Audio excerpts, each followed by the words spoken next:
విజయ్ అన్న పెళ్లి మాత్రమే చాలా సింపుల్గా జరిగింది. కానీ ప్రజెంట్ విజయ్ అన్న చేసే అద్భుతాలు చూస్తే వేరే లెవెల్ అసలు. ఆయన పెళ్లి సందర్భంగా కేక్స్ కానీ ఫుడ్ కానీ అలాంటి గిఫ్ట్స్ ఇచ్చుకుంటూ వెళ్ళిపోతూ ఉన్నారు. కానీ విజయ్ దేవరకొండ గారు ఒక అద్భుతమైన మంచి పని ఒకటి చేశారు భయ్య. అదేంటో ఆయన మాటల్లోనే విందాం.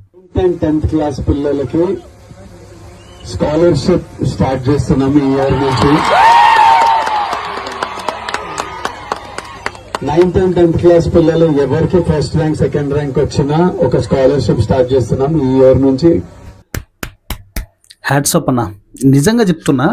ఇలాంటి ఒక మంచి పని మన తెలుగు ఇండస్ట్రీలో అంటే ఒక స్కాలర్షిప్ ఎవరైతే first rank second rank 9th 10th క్లాస్లో వస్తారో వాళ్ళకి స్కాలర్షిప్స్ అనేవి ఎవరు తీసుకురాలేదు ఇప్పటి వరకు. కానీ ఫస్ట్ టైం మీరే చేస్తున్నారన్న, దానికి నిజంగా హ్యాట్స్ ఆఫ్. మిమ్మల్ని ఎంత పొగినా కూడా తక్కువే. సినిమా ఇండస్ట్రీలో కానీ అండ్ బిలినియర్స్ కానీ వాళ్ళ దగ్గర ఉన్న డబ్బు చూపించుకోవడానికి చాలా ఆడంబరంగా చాలా గ్రాండ్గా మ్యారేజెస్ చేసుకుంటూ ఉంటారు. కానీ విజయ్ అన్న మ్యారేజ్ ఎవ్వరికి తెలియకుండా సీక్రెట్గా చేసుకొని ప్రజలకు ఉపయోగపడే పనులు ఎన్ని చేస్తున్నాడో చూడండి భయ్య. విజయ్ అన్న చేసే ఈ మంచి పని మీకు నచ్చితే ఖచ్చితంగా వీడియోకి లైక్ ఇవ్వండి. అలాగే ఛానల్ని సబ్స్క్రైబ్ చేసుకొని ఫాలో అయిపోండి.